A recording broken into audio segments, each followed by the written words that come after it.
स्वातंत्र्याच्या आणि समतेच्या गप्पा अवघ्या लबाड होत्या.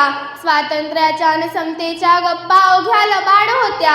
कालची मुकली मुले उपाशी फुटपाथवरती निजली होती. कालची मुकली मुले उपाशी फुटपाथवरती निजली होती. स्वातंत्र्याच्या 7 दशकानंतरही मला असं जाणीवपूर्वक म्हणावं लागतंय, कारण 15 ऑगस्ट 1947ला भारत स्वतंत्र झाला.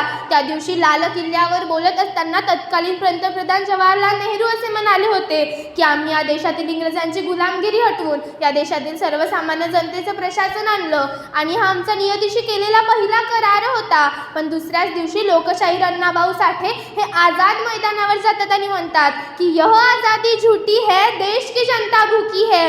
स्वातंत्र्याच्या 7 दशकानंतरही जर या देशातील जनता भ्रष्टाचार, बेरोजगारी आणि अंधश्रद्धा याचा गळा दाबून होणारी हत्या याने चिंतित असेल तर निश्चितच मला विषयाची मांडणी करणे गरजेचे वाटायला लागते. नमस्कार, मी दक्षता राऊत, संस्कार ज्ञानपीठ समुद्रपूर, इयत्ता 7वीची विद्यार्थिनी या प्रगल्भ विचार मंचावर विषय मांडते, संविधान आणि लोकशाही.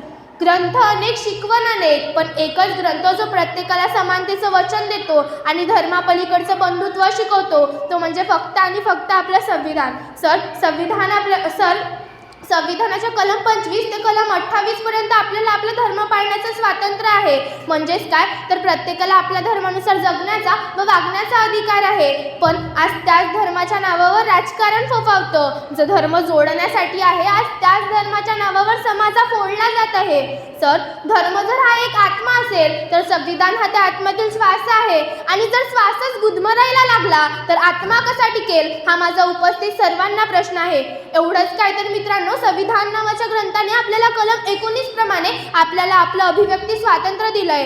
म्हणजेच काय तर आपल्याला आपले मत मांडण्याचं स्वातंत्र्य आहे. इंग्रजीत एक असा कोट आहे की the true strength of a free society lies to listening every voice if that voice stand against the majority. याचा सरळ अर्थ असा होतो की आपण अभिमानाने म्हणतो की आपला देश हा एक लोकशाही प्रधान आहे, पण खरी लोकशाही हा बहुसंख्यांचा जयघोष नव्हे तर अल्पमताच्या सन्मानात देखील दडलेला आहे.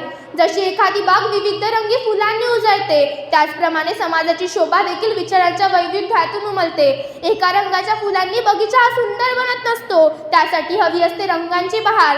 त्याचप्रमाणे केवळ बहुमतांचा आवाज नव्हे तर प्रत्येकाचे मत एकाला गेले तेव्हाच समाज फुलतो आणि देश प्रगतीकडे वाटचाल करतो. पण एखाद्या व्यक्तीचे मत हे बहुसंख्याच्या मताशी जुळत नसेल तर त्याला दाबून टाकणे म्हणजेच प्रगतीच्या प्रभावावर दगड ठोकण्यासारखं आहे. खरी लोकशाही ही विरोधकांच्या विचारांना जागा देणे, त्यांचा आदर करणे आणि त्यातून नवे सत्य आणि नवी दिशा शोधणे. म्हणूनच मित्रांनो, खरी लोकशाही ही ताकद प्रत्येक आवाजात आहे, तो बहुसंख्यांचा असो किंवा अल्पमताचा. म्हणून जाता जाता मी एवढंच म्हणू इच्छिते की आपल्याला संविधानाकडे परतले हवे, नाहीतर आपला देश हा लोकशाहीकडून हुकुमशाहीकडे वळेल. धन्यवाद.